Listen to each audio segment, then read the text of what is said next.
Welcome to Raising Consciousness with me, Lou Burrows, where raising human consciousness happens. On this show, I'm joined by guests to cover a range of topics and have conversations that will raise human consciousness for current and future generations.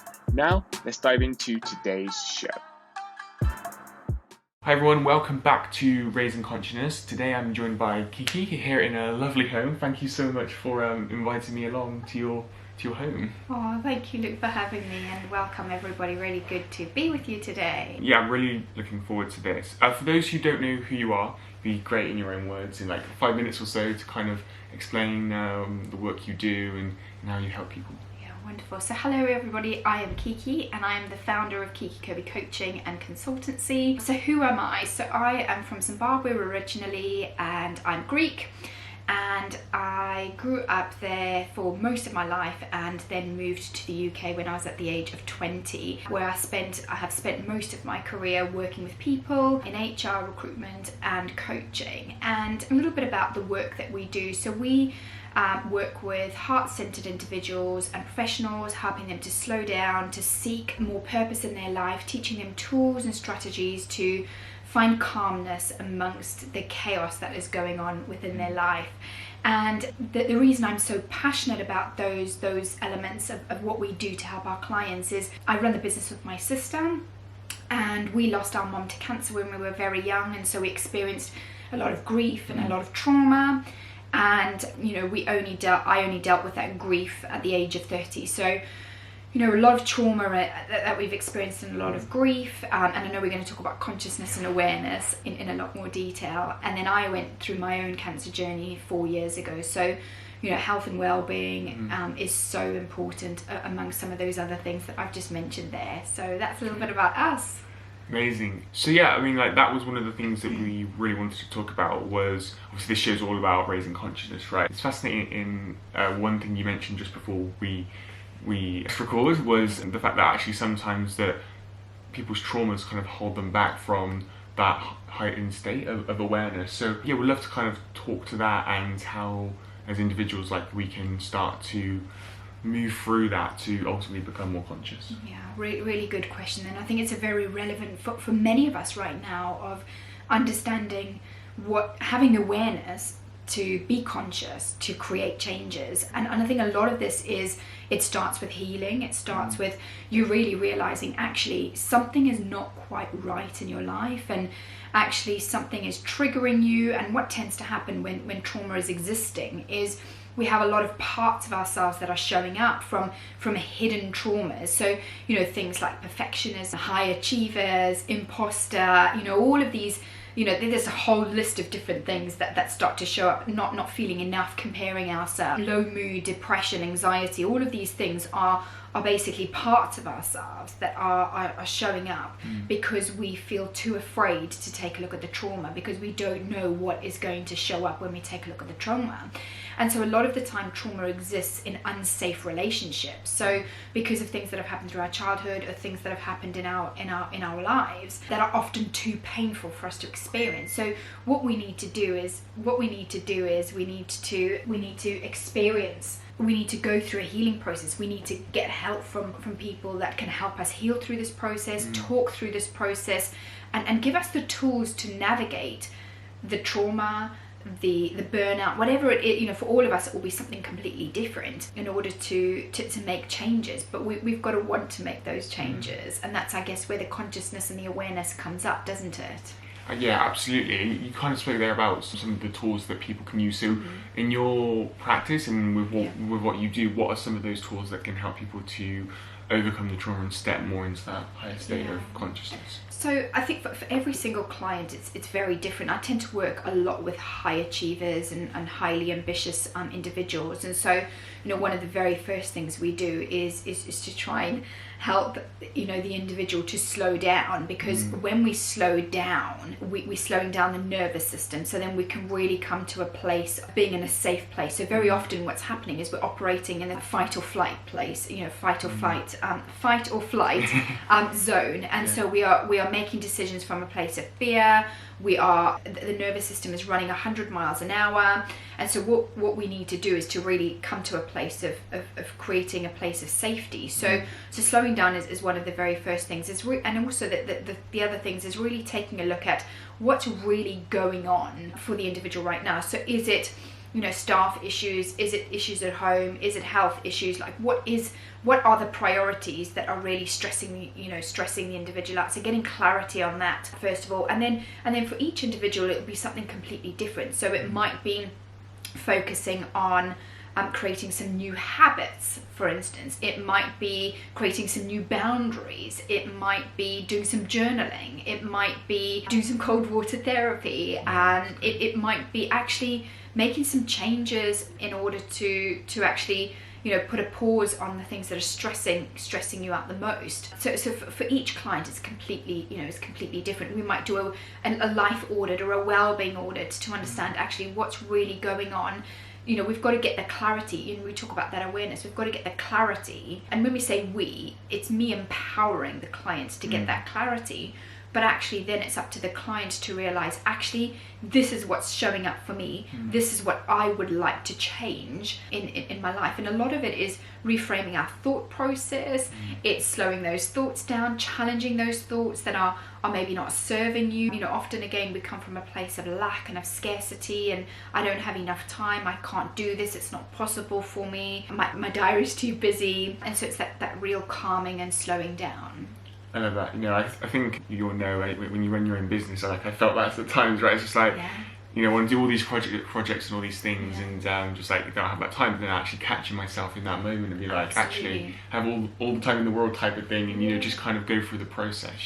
If there is like lots of things happening in one's life, like sometimes that can be overwhelming as well. How do you kind of help people to like just focus on one step at a time, if that makes sense? Yeah, really good question. So overwhelm is, I think, a big thing.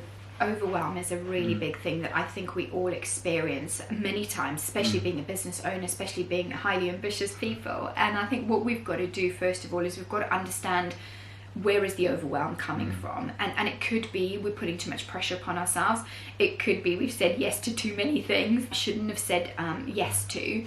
And so what we need to do is we need to just slow everything down, almost get everything pen to paper of, okay, what's really going on in my health, my life and my work, and get real clarity there. And then it's about really reprioritizing. And I teach a lot of this in my 5S heart-centered framework, which is really focused upon going from turning your fear into focus and really challenging your procrastination, so it gives you the clarity of what you need in order to move forward. And so the very first S of that is to seek, so really to reprioritize what your priorities are. So it might be, let's say, like you just mentioned there, of all of those business projects, it might be absolutely all of those business projects are priorities, but maybe you need to reprioritize them in looking at, okay, I'm not doing all three of those priorities really well, but if I just focus on one for the next 90 days, what's that going to give me? Who can I delegate to? Who can help me? And I think very often what happens is our ego is,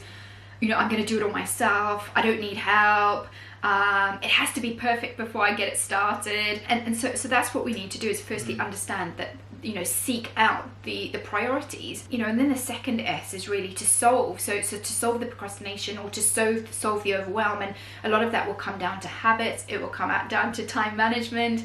It will come down to what we say yes and no to. And then I'm sure we'll share about the other S's. Yeah, no, absolutely. Like, just one point we'd have to pick up on is that kind of idea of people saying yes to too many things. Like, I see so many people who, this isn't to judge, but it's just an observation, just go around like saying yes to everything, and I think like for me with the podcast, but other things that I've kind of done in the past, like becoming aware of actually what our values are is such a huge part in our kind of growth ultimately, and I think can help with that, just saying like yes to everything, because then like what you stand for. So just kind of wanted to talk to that and get your kind of thoughts on that. Yeah, really. I'm so pleased that you mentioned that, actually, because I've just been running a challenge on values, on how to live a more heart-centered life, understanding your values. And I think we're not we know we've got values growing up. I know you and I have shared before about what great childhoods we've had with great values from parents and everything. But when you get into the world of work and entrepreneurship and ambition and success, you kind of lose sight of what your values are. And so what happens is I think we say yes to everything because we want to feel enough, we want to be enough, we want to fit in, you know, there's this comparison. And so that's where we've got to go back to the basics of actually what are my values. And I think, you know, if I look back to my career 10 years ago, when I worked in recruitment, I was number one in the company I worked for, and my team were number one. And, you know, that led me to experience significant burnout 10 years ago, where I really suffered with my mental health and I didn't want to be alive, and it was really challenging. But I really had to take a look at my values then. And my number one value then was success. And making a lot of money and burning myself out to go through that. And it's only been over the last 10 years I've really had to understand my values and do an analysis on my values. And, you know, our values are like a guiding light to help us to prioritize what we say yes and no to. And when we're clear about our priorities and our values, we're then able to say yes to the right things and no to the wrong things. And what we need to be really doing as entrepreneurs and business owners and professionals and anybody listening to this is we need to say no more than what we say yes to. So on that point, on the point of saying no, because I think obviously people have a hard time doing that. Yeah. Is there, what's the word I'm looking for? Kind of like an approach in a way that's saying no, like where we're saying, I'm just kind of noticing one of your things that there, it's got like with love and kindness and stuff. So like even when we're saying no to something, it's not being maybe like over aggressive or whatever it is, you know, it's actually still coming from that place of love and kindness as well. And like how do you then, because I think that a lot of people, I just thinking of people in my own life and people that I know that may want to say no to something, but then internally like, oh, if I say no to them, then does that mean like I don't love them, or, you know, then that's not being kind? So like obviously it's an internal values thing. I suppose the question I'm kind of getting to is then how do we then say no with that love and kindness as well? Yeah, good point. And I think that's where we've got to really re-understand what the difference is. Why are we saying no with love and kindness? And actually, I think there's actually a couple of steps forward before we get to the no. So that firstly, it's actually understanding firstly, what are my priorities as an individual? What am I responsible for as an individual? What are you responsible for as an individual? What role are we playing in our family, in our business, in our friendships? And actually then what are the priorities? Because let's say for instance today, us recording this podcast, so you know, I knew that it was a priority in my diary, so I made sure that I said no to other commitments because I knew that this was a priority for you. Now, to those other commitments, I didn't say, well, I've got Luke coming all the way from Stroud, he's coming to my house, so I can't actually meet you, because I didn't have to give the whole story, but I just needed to say, unfortunately, I'm not available at that date, but I'm available another time. And so what we need to do is, you know, you talk about consciousness, raising that consciousness, is we've got to almost have these statements within our vocabulary of, Luke, I'm committed already on that day, but I could do another day. Or, Luke, being on your podcast sounds really great, but at this time, I'm working on a couple of other priorities. I can't be on your podcast at the moment, but could we pick back up in April or something like that? But then again, it's going back into what are your priorities as an individual. So I like to get people to really make sure that you're really clear about, you know, what are 3 to 5 priorities that you're working on at any point in time? What is important to you? And actually, by you saying yes to X, what does that mean it's going to affect you in other areas of your life? And I think we don't really think about the consequences of that, do we? And what's the work involved in that yes? And often it is the people closest to us that we have to disappoint, but we don't need to give 5 million excuses. Again, that's a trauma. That often could be a trauma response coming up of, I can't do this because X, Y, Z. We don't have to go into the ins and the outs of it all. We just need to, thank you for thinking of me. At this time, it's not going to work, but let's pick up again. Or, do you know what? Thank you for thinking of me, but it doesn't really align with what I'm working on at the moment. I haven't got really capacity. So I would say coming up with some statements as to what you need, why you're needing to say no, what statements that are going to give you the confidence to say no and to try this. All of this takes practice. I really love the idea of like creating these statements that can help us to say no, because I think just from my own experience, people who don't like to say no, even from my own life ultimately, when I was younger, maybe didn't have the self-esteem or confidence that I do now. Like saying no was hard, right? And so I think having those sort of statements would help a lot of people. And I think it just comes down to confidence, isn't it? Yeah, absolutely. And I think I was just reflecting on what you were talking about there, and I think the reality is often we don't know how to say no because we don't really understand ourselves enough about what we really want. Very often we're very external focused, and we're so driven externally, and we are people pleasing externally. That's another huge trait of a trauma informed response. And so what happens is we don't really know what we want internally. So we're like, well, if I what are my boundaries? If I say yes to this, how is that going to affect other parts of my life? So we're living from this external place, but actually if we start to live from this internal place of, what are my values? What are my boundaries? What am I going to say yes or no to? What is important? What are my priorities? What's the love and kindness that I want to stand for and I want to represent? And actually, when we really look also into love in a lot more detail, the very last of the statement of love, it says love never fails.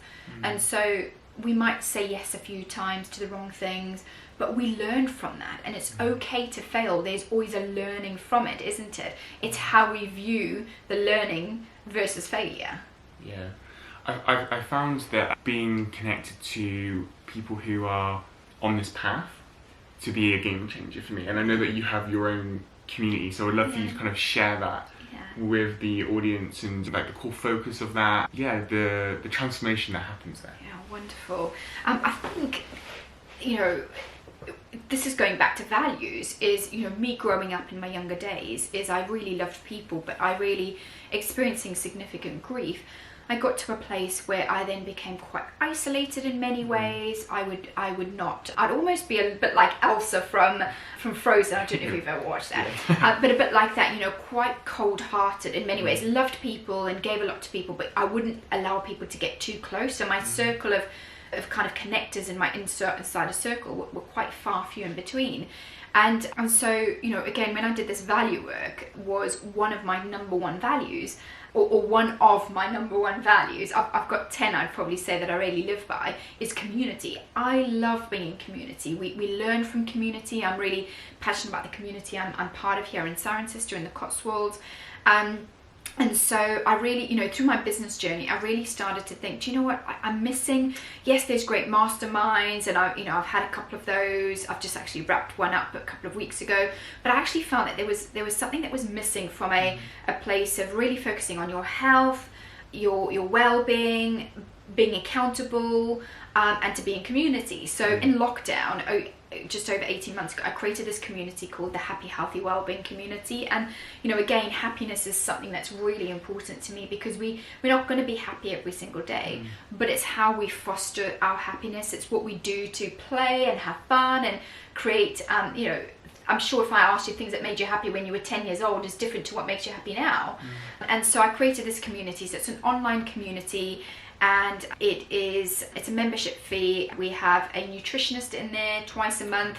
We have a weekly accountability session where we focus on those pillars of happiness, health, and your well-being. And people in there are creating lots of things, businesses, focusing on their health and well-being, making time for their family, really realigning their priorities, realigning their values. It's a really beautiful place to be. In the time that we have left, I know that we want to kind of go back to the other X's, so I don't want to forget that. So yeah, we'd love for you to share them, and then also touch on health and well-being, because I know that's a huge part of the community, as you just said, and kind of what you stand for. So kind of go back to the S's, and we'd love to share that with you. Great. So and I've also got a free resource which will break it down in a lot more detail, which I'm sure Luke will share in the show notes. So the first S is seek. So really seeking those priorities so that you can really understand what's really important for you in all areas of your life. So your energy, your health, your life, your relationships, your money, all of those areas. And then the second S is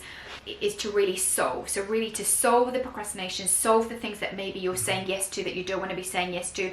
And a lot of that is underpinned with your habits. So I talk and teach a lot about creating purposeful, powerful habits in your life, really focused on, how do you want to feel each and every day? What is your intention when it comes to your habits? I get clients, not a kinder, important language. I get clients to create habits in their health and their lifestyle, your mindset, your community and connections, you yourself and your inner peace, and then your learning. So really creating those habits. Then it's underpinned by systems. So what systems do you need in order to make sure that you are able to live this wholesome life? And systems, yes, could be IT and business, but it could also be, you need an organization system of a planner. It could be that you need to have a good routine in the morning. It means you need to have, certain times that you do things. So what systems you need in order to set you up for success. And then the next S is all about, really what you need in order to scale. So what you need in order to scale who you are as an individual, to grow and to really, seek those things that are really important to you. So it's really important to really align, those S's and a lot of the time it's like rediscovering who you are as an individual, peeling the layers of onion away so that you can humble yourself more and you can become more heart-centered and actually live this purposeful life. We only have one life to live. We only have one health. We are the only person that will live in this body. So we've got to really take care of ourselves. Absolutely. And in terms of like health and well-being, so I've definitely been on my own health journey during the last kind of probably year or so. Like before, I wasn't super unhealthy, but just becoming more conscious around like the effects of food, like what's in food, and then with like working out, I was huge on just running, but then creating a more balanced routine through different types of exercise and stuff. And obviously cold therapy as well, which I know I've seen your things on Instagram, which is great. I still want to get one of those tubs. Yes, I'll let you see mine before you go. Actually, so like in terms of that, for you, like when did your own health journey start, and how has that helped you to kind of amplify all the things that we've spoke about, and maybe overcome trauma and step into this, into running your company and that, like how important is health and well-being for you? So it's vital. And I think it took for me to experience burnout 10 years ago, where I really experienced, really challenging mental health. My mental health really suffered. I was depressed for 6 months and I didn't want to be alive, and really, really, really challenging. So, that was, I guess, the start of the journey for me. I was overworking. I was working too much, too much pressure, too much stress, too much overwhelm. And so for me, that was the start of going through therapy. I had been working with a personal trainer, but I was only mostly running and doing a lot. So there wasn't a balance. And I think I love what you said there, is there needs to be a balance of food, slowing down, praying and meditating, and resting, and all of those things. And I think we're not really taught that. So again, something else, when I work with our clients, I get them to look at their energy level. So what are you doing for your physical energy, your mental energy, your social energy, your spiritual energy, and what's the other one? Social, mental, emotional, physical, and spiritual. And so for me, that was the catalyst. And I'll be absolutely honest, this is a daily thing for me, because having experienced burnout, then having experienced cancer, I still have to work on this very regularly. So I see a personal trainer and I move my body. Before we recorded this today, I did my cold water therapy. I had a walk with a dog. I did some stretching for 10 minutes. And so, but I know what my body needs. I know what I need to have nutrition wise. I listen to my body, so much more now. And I think that the key thing is, you might be listening to this and thinking, oh my goodness, where do I begin? The first thing is listen to your body and what does your body need, and then actually seek to find somebody who will help you with all of that, and actually rest. I think we need to rest. I rest probably triple the amount that I used to, and I still achieve way more than I have ever in my whole entire life. Wow. So, but it comes down to discipline, it comes down to mindset, it comes down to knowing what the priorities are, what the values are, what you value the most. Health again is in one of my 10 values. So, I'd be wanting to, if you were sat here, I'd be wanting to ask you, what are your you know, where does health play a huge part? You know, where does your mental health play a huge part? What do you want in those areas of your life? Your mental health. What's important for you and your health and your well-being? Yeah, absolutely. Now I've been on my own health journey and kind of seeing how that, you know, is everything. So what are you working at the moment for your health? So I've come across I've kind of followed this kind of program. It's called the Longevity Blueprint. Okay. So yeah, before I was talking about Mind Valley, wasn't I? This company. So it's part of one of their programs. So in terms of like from a working out perspective, I basically follow that. So that's kind of a mixture of like resistance training, cardio, yoga, meditation. Great. And then it says about the cold water therapy, intermittent fasting sometimes, you know. So I kind of do a bit of, you know, it all, but it's been a year to get to that point. So, you know, it does take time, and just becoming more conscious, I guess, of around certain foods and, you know, and powerful. That really. So I wish I knew all of this at your age, Luke. I really wish I did. You're going to really impact so many people's lives. Well, I think, you know, a lot of them, like a lot of the information is probably a bit more out there now. So, you know, then it's becoming like aware to it and open-minded to actually, you know, dive into it. In the time that we have left, we'd love to kind of get some final thoughts on where people can find you online. Yeah. So I'd love to connect with you. You can find us on Instagram at kiki.kirby.coaching and also at kiki.kirbyconsultancy. And on LinkedIn at Kiki Stanton, and then you can find us. We've also got a podcast actually, which I'd love to have Luke on that. So it's called the Kiki Kirby Podcast, Evolving in a Heart-Centered Way. And then we've got two websites, so kikikirbycoaching.co.uk and then kikikirbyconsultancy.co.uk, which is a lot of our corporate work, which we haven't even really spoken about on this. But thank you so much, Luke, for having me on here, and I really look forward to connecting with each of you. And I hope what we've shared here has given you some inspiration to slow down, to find calmness amongst your chaos, and to really create that consciousness of what you're going to do differently. And for more after today's show, be sure to head on over to raisingconsciousness.show to get all of the show notes, transcriptions, videos for each episode, and a hell of a lot more. And if you got value from this episode, found it insightful, or learned a thing or two, please leave a review where you can let everyone know that this show is worth checking out. I appreciate you so much. You'll be hearing from me in the next episode.